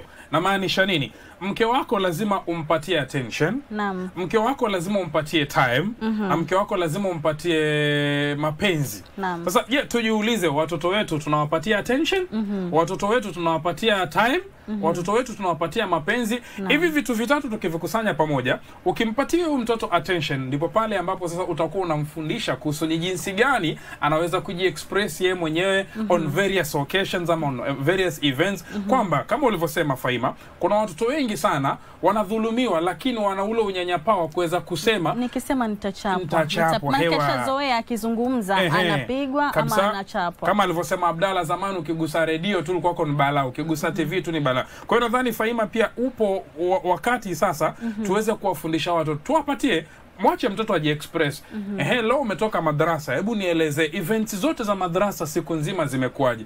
Hapo utapata kujua taswira, huyu mtoto yuko hivi ama wewe mwenyewe pia. Mke wako akinuna utajua nuna, huyu siku zake ziko karibu. Haya, mke wako akifurahi, utajua jana kazi usiku uliifanya. Sasa wewe mwenyewe wajua zile hisia, lakini swali ni watoto tunawafundisha hivi Fahima? Ndo hivyo ni swala ambalo tunazungumza kwamba watoto wengi hawafundishwi. Watoto wanaachwa vile walivyo, watoto hawaulizwi, watoto hawafuatiliwi na wazazi wao. Lakini wazazi wangejua ni rasilimali muhimu sana ya kumfundisha mtoto mambo kama hayo. Kuhakikisha kwamba mtoto hata siku akiwa na furaha, ni vizuri kuja kukwambia. Si kwamba eti mtoto amekuja na furaha kwa sababu wewe umetoka na stress kazini, basi hiyo siku nyumba nzima itakuwa haina furaha. Huenda ile furaha ya mtoto ikakuathiri na wewe, ikakusaidia, kwa sababu hawa watoto tusiwachukulie kwamba ni kitu cha kawaida. Ni watoto, unaweza kuzaa mtoto akawa na akili kukuliko, akakupa uendapo utampa ile nafasi ya kuzungumza kama rafiki, kwa sababu ile ni damu yako na lazima yani mumweke ile bonde, na ukimpa mtoto nafasi ile huenda ukasaidika hata zaidi. Kwa hivyo wazazi wengi ambao hawajui kilichoko ndani ya mtoto, kuna uzuri mwingi katika mtoto, kwa sababu atakuathiri positively, ambao wanasema kwamba akikuja na furahi usiku ukimzungumzisha katika ile furaha, pia utajua huenda akakwambia kitu cha furaha, kumbe pale ndani kuna ushawishi mbaya, ukagundua kwamba kweli ulifurahi lakini ulipewa nini? Mwalimu fulani alikupa chocolate. Mwalimu, mbona mwalimu ukaja ukajua kwamba huyu mwalimu kila siku anampa chocolate mwanangu. Huenda pia ikawa ni vizuri ama vibaya. Kwa hivyo kuzungumza na watoto wetu ni kitu cha muhimu sana. Kwa hivyo tuendelee vile vile. Kuna watoto wengine ni vibaya kusikia kwamba hata baba zao wanawabaka. Na hata watu wengine wa karibu, wajomba zao wanawabaka. Kwa hivyo ni lazima tuwe karibu na watoto wetu kujua hisia zao. Unamwangalia mtoto vile anavyotembea, inaenda mbali. Vile mtoto anavyo respond hiyo siku. Labda mtoto leo amekataa kula, kwa nini unataka kula? Mwingine unamwekea chakula, mimi sitaki kula, na uko sawa, utaki kula, unaona mimi nitakulazimisha. Una wazazi wako hivyo, lakini huwezi kujua kwa nini leo hataki kula. Labda kuna shida amepitia, labda anaanza uvimbe fulani kwenye tumbo ama ameanza shida. Kwa hivyo tuwe very keen na hawa watoto. Bila shaka mtazamaji, turudi kule Nairobi, endapo ndo kwa sasa unajiunga nasi. Hii ni Kuzacha, na moja kwa moja mimi naitwa Rashid Mwamkondo na mwenzangu ni Fahima Ramadhan. Fahima alikuwa anajaribu kuangalia, sijui wazazi wa Shadrack Mwakolo na Fadhili Athmani waliwalea vipi kisia, kwa sababu ukimwangalia Fadhili Athmani, it's very hard to tell huyu mtu angasirika, huyu mtu amfuraha, lakini muangalie Mwakolo yeye kila saa yuacheka tu, jua mfanywaje. Anyway mtazamaji, hali ndio hiyo. Na Nancy pia sijui alilelewa vipi, maana Nancy wakati mwingi utampata njikunja peke yake, lakini siku hizi kidogo ule mtu mwenye mashati meusi Abdalla yule msukuma. Nancy, kwenu kule Nairobi? Mimi wasijikunje mtazamaji, asiwadanganya Rashid. Labda na uoga wangu tu kawaida. Hata nilipoanza kufanya mduara Kuzacha, pia mama alikuwa ananiambia nina tabia za kujikunja. So Filange free. Niendelee kuchangamka. Wamesema mtu wa Blaka. Abdalla anaomboleza. Mwacha kuuliza mtu wa Blaka. Bado anaomboleza kifo cha baba. Na kumbuka mtazamaji, waweza kuchangia mada yetu, nambari ikiwa ni 0716103301. Na kuna hoja ambayo Rashid wameweza kuzungumzia hapo la watoto pia kudhulumiwa. Unapata kuwa wanaogopa kusema wakati ambapo dhuluma zinawafanyikia kwa sababu ya pia tu yale mazingira. Utapata kwa mfano, utapata kuwa labda katika boma unapata kuwa baba huwa anampiga mamake. Kwa hivyo huyu mtoto hata akienda huko nje apigwe, anadhani tu ni jambo la kawaida. Kwa hivyo mazingira kama haya watoto hawa wanaweza kusaidika kivipi? Nianze nawe Bi Maliwaza. Unajua siku yote unaambiwa maneno ya baba na mama msialete sembuleni. Naam. Fanyeni mduara wenyu bedroom. Watoto kila siku hata kama mmekosana, mkiwaona watoto mcheke. Wakishatoka turudi pale palikuwa. Hiyo ni kuficha hii vitu vyenu vile mnafanya. Naam. Kama unataka kumkosoa mke wako, angalia wakati ule utamkosoa. Ndio mara nyingi hapa kwa mjadala nasema tuko busy sote, kama vile Abdalla alisema twatafuta. Lakini tenga japo siku. Uwe na familia yako, mnakaa mnapiga story, mnaambiana yale yalipita. Hapo ni kuleta watoto karibu. Na hapa tukifika kusema watoto wanadhulumiwa, hayo ni makosa. Bado mimi narudia wazazi. Kwa wazazi. Sisi wakati tulivyokuwa, ulikuwa wakati wa kuoga ukifika. Unamboingia bafu. Saa ingine hakuna bafu, ni kichochoro ile pale nyuma ya nyumba. Unaenda kuoga. Baada ya dakika 3 mama anakuja. Anakuambia umeoga vipi? Mbona hujatakata? Haya, anza. Unachukua lile kopo unaosha. Tunafika sehemu nyeti. Anakuambia unaona hapo, osha. Umeona hapo, umeosha. Usikubali mtu akuguse. Mtu yoyote akikugusa hapo ni wewe uoge, uguse. Mimi mamako nikikuosha ndio niguse. Unaona? Kwa hivyo kila wakati anajua hapa mahali fulani nilikanywa na mzazi, wakati ule nikioga ananiona. Lakini usasa umetuzidi. Unamwambia mtoto ingia, fungua shawa uoge. Ametoka amekuja. Ama anaoshwa na msichana wa kazi. Msichana wa kazi ndio hao sasa wanawapitishia mambo hayo ya kuwagusa. Pia zamani wakati ule sisi tulikuwa unaambwa uoga. Ukioga mama anakuangalia meoga, anaona kama Abdalla anakuja kuchungulia unaoga. Anakuambia ni makosa kabisa. Mwenzia akioga usimwangalie, ule ni mtoto wa kike. Na wewe pia ukioga ule dadako asikuangalie. Unaona pale tunatengeza madili kutokana na wazazi kuwafanya wewe free, kujihisi, kutoa malalamiko yao. Tena anakuambia ukiona mtu anakuja hata usikubali ukioga baba, utoke nje ya bafu hivi unajifunga tawili yako naingia chumbani unavaa. Unaona sasa anakuwa na ile hisia kijua nikifanya kosa kama ile alifai. Na unamwambia wewe mtoto wake, wewe mbona unapita hapa na unatoka bafu kuoga? Wewe utuoni hapa tuko, babako atakuchapa ama nini? Wanaelewa. Siku hizi hatuna hiyo wakati. Sisi tulifunzwa mpaka kula. Chakula kinapakuliwa kwenye sahani, unaambua kwanza ustamili, watu wazima waoshe mkono ndio ule.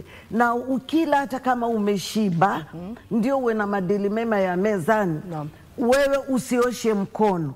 Utangoja mpaka watu wazima wakisha shiba, wakisha nao wameondoka unawe. Ndio tamaa kizazi cha pale mbeleni tulifunzwa, ndio usiwe na hii tamaa. Ukiona kitu fulani unapapia. Ulikuwa chakula kipakuliwa na ikiwa nyama yako moja. Lakini kwa nini hao wazazi walikuwa wanatupea nyama moja? Si kwa sababu ya nidhamu, na ndio hawa mbili zikienda sana udharau mapema. Kwa hivyo wewe ukikua zile ziko akilini mwako. Sasa na anakuambia nyama kula mwisho wa chakula. Pale amekufunza kwa sababu ya nini? Siku hizi ukiweka tu nyama juu ya meza, wageni wajapakua, watoto wale tuko nao na siku hizi wanajipakulia, wanaanza. Unaona, kwa sababu tumenyanyapaa upande wa kuwapatia watoto ile freedom yao. Akikuwa vile atakienda kwake atakwambia tulikuwa sisi tulitosheka. Ndio siku hizi unaona mtoto akiona wa fulani ameniliwa pizza, baba siku hiyo ana amani, mama ana amani. Nani rafiki yangu ile tusoma naye alindiwa pizza. Sisi ulikuwa unatosheka na ile chakula inapikwa kwenyu. Iwe ina mafuta isiwe na mafuta, ulilewa na hiyo system. Na siku wewe we mzazi unapanga budget nini yako vizuri, timetable yako akula. Ukiona wiki mzima tumekula hivi siku moja, kama leo Friday mama atapika pilau ama chapati, ule utosheke. Akwambie leo kula utosheke. Nikikuona kwa jirani unakwenda kula kwa sababu huko kumepikwa pilau ama chapati, ndakuchapa. Unakuwa na ile madili, unajua mapema. Lakini haukuina uoga, kwa sababu sasa utakuwa na uoga fulani ukisema kuna watu hata mimi najua ambao ni watu wazima na hata hawawezi kukula kwa jirani. Ule si sisi tulikuwa hata tukienda kutembea kwa wageni tunakaa mpaka mamako mzazi mumekaribishwa na mmeenda kutembea kwa kwambie kula.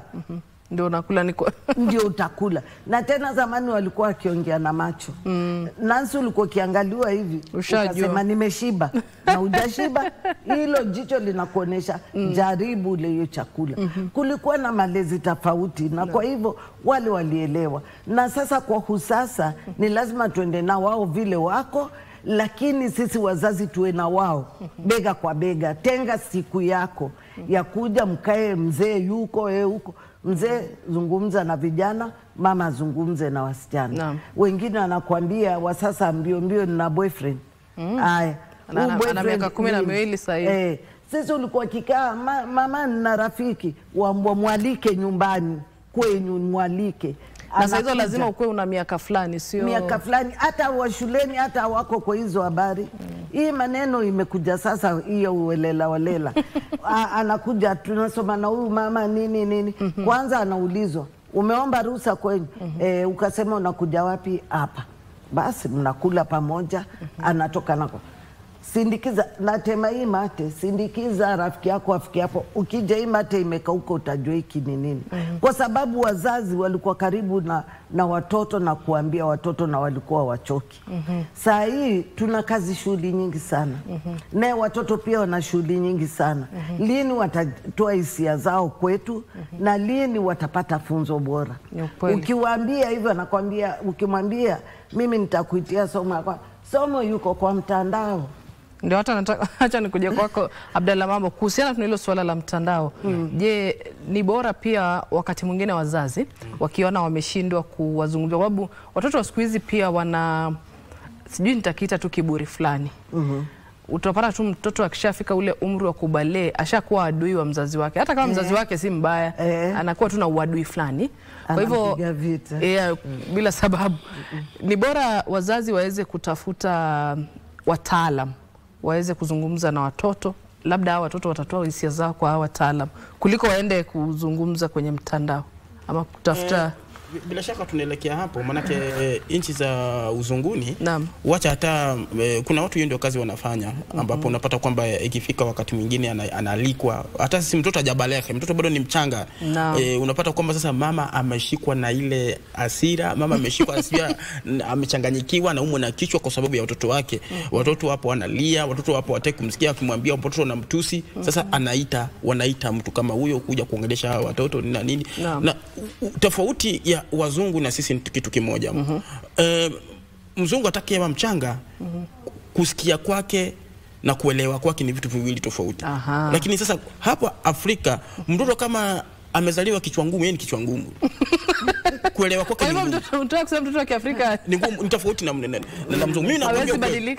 Na mimi nakwambia ukweli. Sasa wewe kama mzazi, wewe umeletewa mtoto, wamekushinda, wewe unaenda kutafuta tena usaidizi kutoka kwa wengine, hata atakuwa wasa, hata atatusi hata wengine. Kwa sababu umekuja kufanya nini? Mfuata hapa nini? Wao wanatusi mpaka pasta. Kwambia mimi na mamangu wote ananiambia nini na babangu. Ndio anakuambia hao ndio wamekutuma. Wao waniambia, anakuonya kabisa. Hao wazazi wangu hawaniambii wewe ni nani uniambie, watakupiga.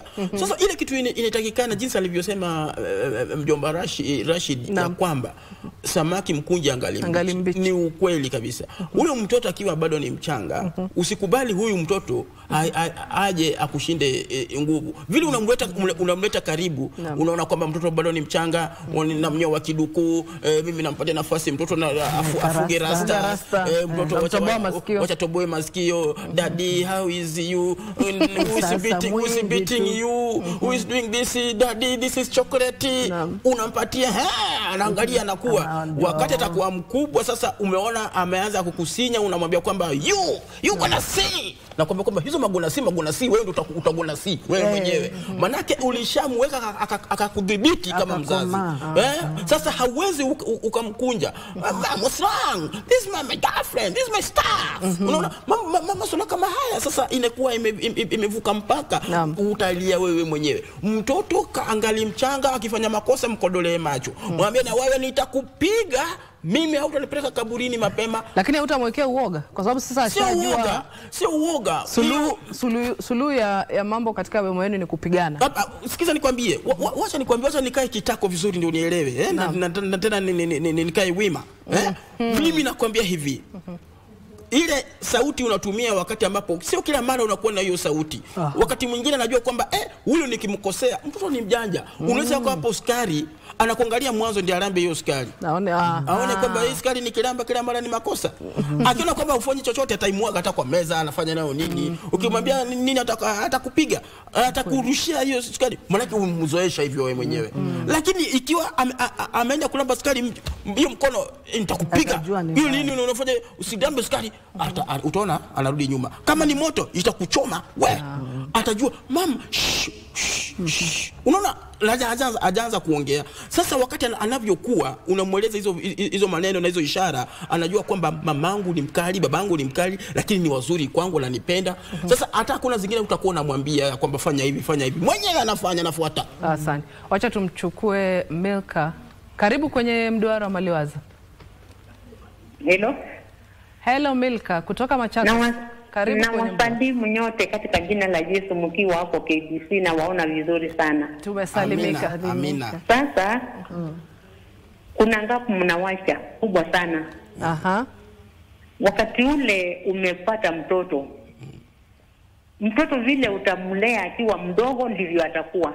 Naam. Hata akiwa ameenda shule.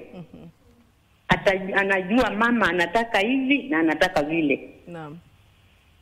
Kwa hivyo sisi ndio tunatupa watoto wetu. Tunawatupa kwa njia hii, unamfanya yeye ni mdogo sana hawezi akapi. Unamchuna kidogo anajua we nikishika hiyo ni moto. Unamwambia sasa utoke pale nje. Pale nje iko watu wale watampeleka ni kando ya mapenzi ya mzazi. Naam. Na mtoto akizoea kujua hata mama kama ametoka nilikwambia usitoke nje. Ako hapo kwa nyumba. Mtoto atafuata hisia za mamake. Naam. Za baba. Na sisi ndio tunatupa watoto kabisa. Sababu unaona ukimpeleka shule ya chechea. Anatakiwa awe anajua mama anapenda hivi na vile. Sio kuachia mtoto anapelekwa kwa shangazi shule zikifungwa. Hata kama uko rikiso unaona mtoto ako wapi anapelekwa anapandishwa ngari. Anapelekwa huko Shabu kuenda kufunzwa. Huko hakuna kitu atafunzwa. Ukiwa na yeye huyo mtoto utamlea, utamuonyesha vile unataka akae. Lakini saa zingine pale unampeleka mwenye pale umepeleka ana nafasi ya kuchunga yule mtoto. Na hapo ndipo ataangamia, atachukua tabia za watu wengi pale na zitamharibu. Hata akikurudia atakuwa ameharibika kabisa. Kwa katoto kanaanzwa. Tunasikia samaki anakunjwa angali ni mbichi. Naam. Wakati umepata mtoto wako akiwa chini ya miaka 5, anatakiwa uwe umefanya urafiki na yeye. Na kitu cha kwanza kabisa ni kufanya urafiki na mtoto. Mama ananipenda, aliniambia ataniletea ndizi akikuja. Wachaneni na hii tamtamu. Ataniletea ndizi. Ulishita wapi? Mimi nimekaa hapa tu kwa nyumba. Umekaa kwa nyumba na nani? Nilikaa peke yangu. Si uliniambia niwe nikikaa kwa nyumba peke yangu Na ulifanya nini? Nilifanya homework, nikachora hii, nikafanya hivi. Huyu mtoto atakuwa vile ulimlea. Lakini kule kumwakilia tu enda ukakae kwa akina fulani. Akina fulani unawajuaje? Huko kuna watu wa jinsia zingine. Na huko ndio wataharibikia. Naam. Kwa hivyo na kuomba Nanzi, ujue vile utalea nyumba yako ukiwa mdogo. Tuko pamoja? Tuko pamoja sana Milka. Asante sana, barikiweni sana na muendelee na hicho kipindi. Hata angalau mrudie wakati mwingine. Kuna watu hawakusikia. Asante sana. Asanteni, barikiweni sana. Amina. Asante. Tumeshukuru sana Milka. Milka ashaniambia nijipange nijue vile. Nijue vile utalea watoto. Amesema wazazi kuwachukua watoto na kuwapeleka mahali pengine.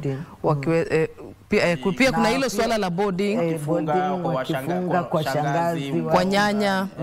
Kuna makosa kwa sababu wakati mwingine pia unajua wewe kama umekaa na huyu mtoto, aswa watoto ambao wako katika umri wa kubalehe, wakati mwingine wanaweza tu kukulemea kama mzazi.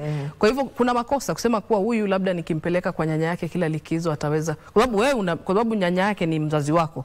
Kwa hivyo wewe unaelewa kuwa labda mzazi wako anaweza kukusaidia, kwa sababu kulea, wanasema swala la malezi ni la jamii.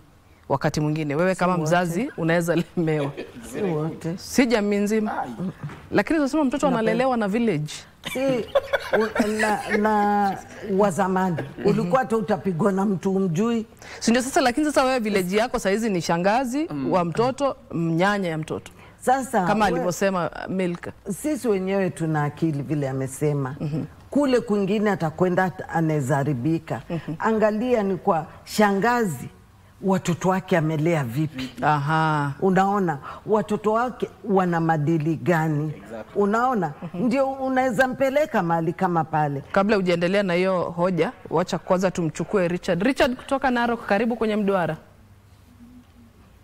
Hiyo mada ni safi sana, inafunza wengi sana. Karibu Richard. Nimeingia hapo. Mimi naishi kutoka Mbosimoro wadi kwa Lang'ata.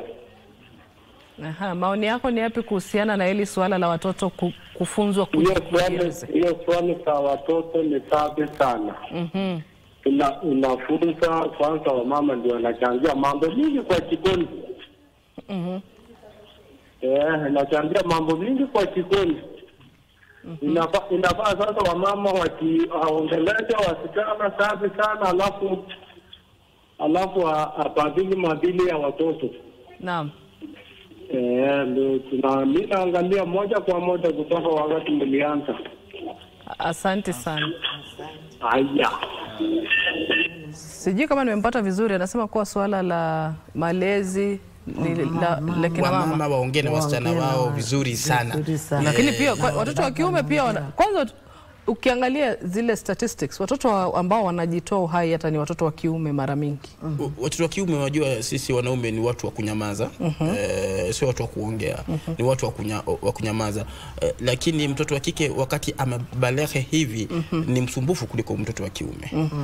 Mtoto wa kiume unaweza ongea naye, umwambie kwamba hapa ni boma, kaa chini, nini, na atasikia. Lakini mtoto wa kike kama hukumfunza vizuri, yeye akishabalehe yake na njia ni kitu kimoja.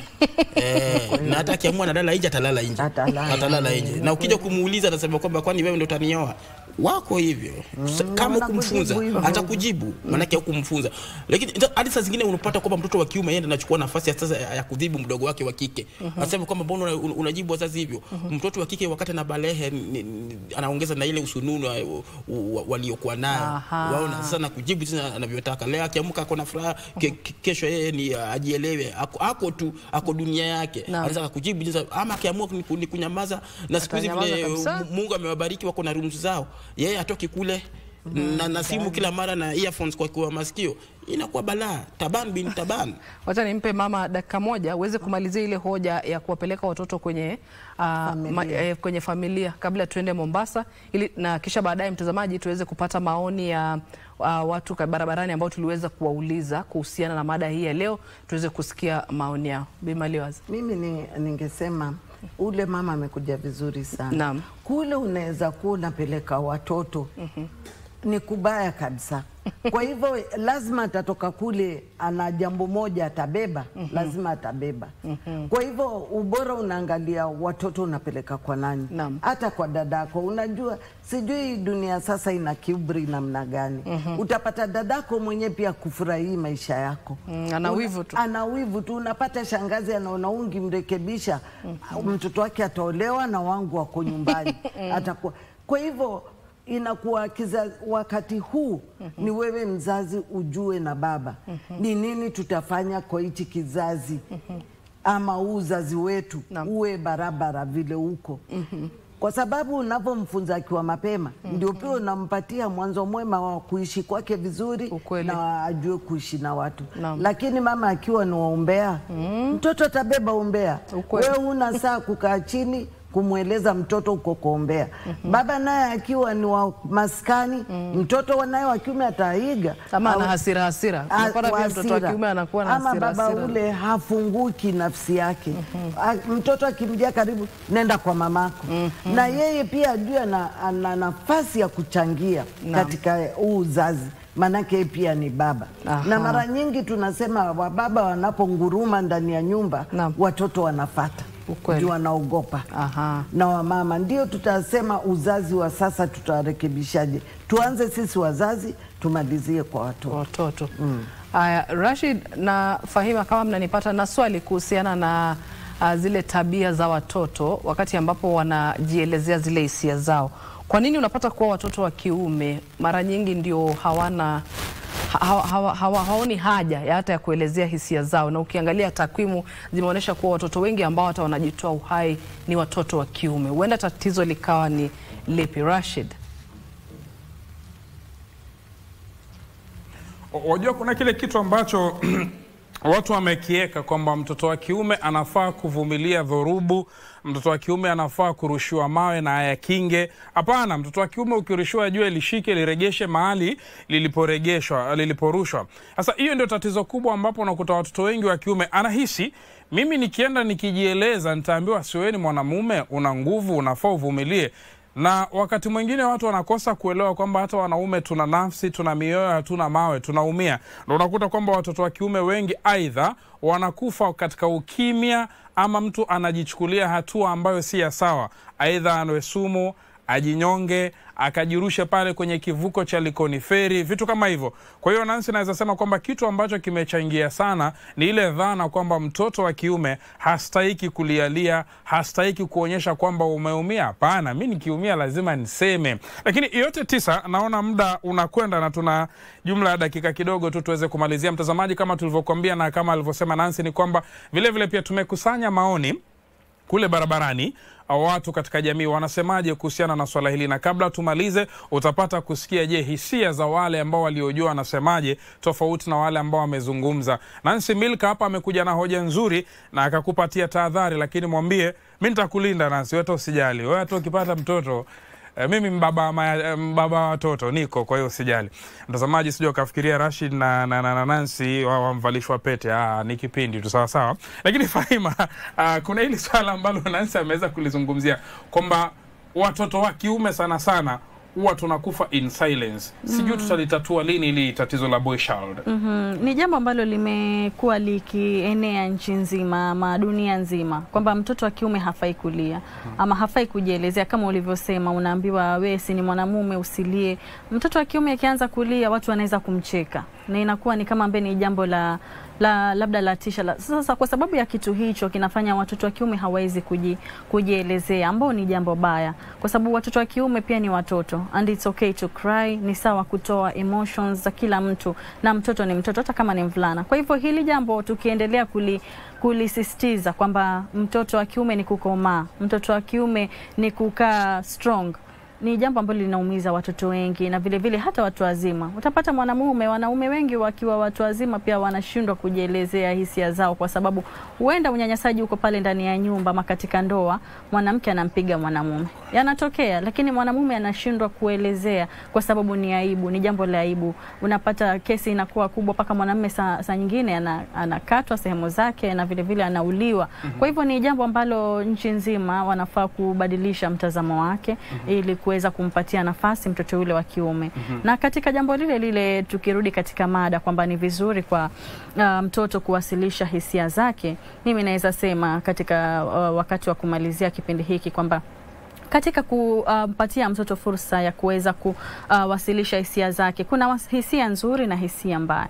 Kwa sababu ni vizuri kuacha mtoto kuwasilisha hisia zake, basi haimaanishi kwamba mtoto akiumia kidogo ama akipata mtihani kidogo kule nje ama akipata dharura kidogo analia, anakuelezea na wewe unafanya zaidi. Kwa sababu mtoto pia ukimuonesha kwamba jambo zito lina mipaka yake. Kwa sababu mtoto anaweza kuja nyumbani ameumia mahali padogo ama anaumwa na kichwa. Mtoto mwingine analia kwa sababu kuna malezi mazuri ama umemsikiza kilio chake, akalia siku nzima ama akajieleza siku nzima. Mtoto anafaa kujua kwamba kuna kupata, kuna kukosa, kuna kuumia na kuna kufurahi. Kuna mambo mengi dunia inaweza kutusukumia, kwa sababu dunia ina mambo mengi. Kwa hivyo Waswahili kama wanavyosema kwamba ukiacha mwana kulia utalia wewe, kwa sababu kuna muda mwingine binadamu hata kuna kufiliwa. Lazima tukubaliane na mambo fulani katika maisha yanatokea, na lazima maisha yaendelee. Kwa hivyo kuna watu wengine ambao hawakufundishwa hisia ama kuwasilisha hisia zao kwa njia nzuri, ama tuseme wana overdo, wana overreact. Hivi sasa jamii yetu inaharibika kwa sababu utapata watu wengine wako TikTok, amekosa chakula kidogo siku moja ama amekosa vitu fulani muhimu, kwa sababu amefundishwa umuhimu wa kuwasilisha hisia zake, basi anafanya kupita kiasi, anajiweka live Facebook ama anajiweka live Instagram, TikTok, anaanza kuomba bila kujua kwamba kuna kukosa na kupata. Na kila ukikosa unafaa kuvumilia, ama hufai kulia kupita kiasi, ama hufai kujiwasilisha kupita kiasi, kwa sababu ni vitu ambavyo lazima tujue kuvidhibiti. kudhibiti. Maanake sio kila siku itakuwa siku nzuri. Kuna siku mbaya na siku nzuri. Kwa hivyo tunapofundisha watoto wetu jinsi ya kuwasilisha hisia zao, pia kuna mipaka. Kuna wajue kwamba kuna kupata na kukosa, kuna furaha na kuna uchungu. Hivyo vyote lazima watoto waweze kujua.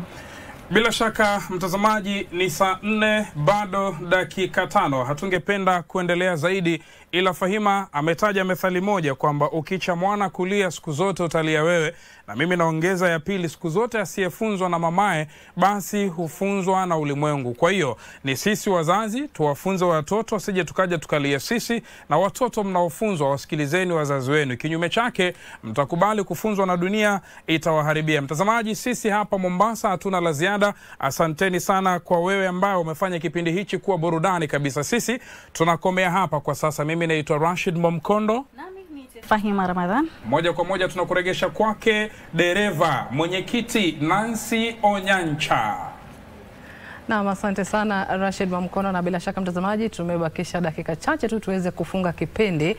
Kumbuka ulikuwa naye Bimaliwaza na Abdalla Mambo na Nancy Onyancha, lakini sasa tuweze kupata maoni ya wale ambao tuliwauliza barabarani kuhusiana na mada hii ya leo ya ikiwa wazazi ni bora waweze kuwaacha watoto wao kujieleza hisia zao. Na shukrani sana pia kwa wale ambao mliweza kupiga simu hapa kwenye studio kuchangia mada yetu ya leo.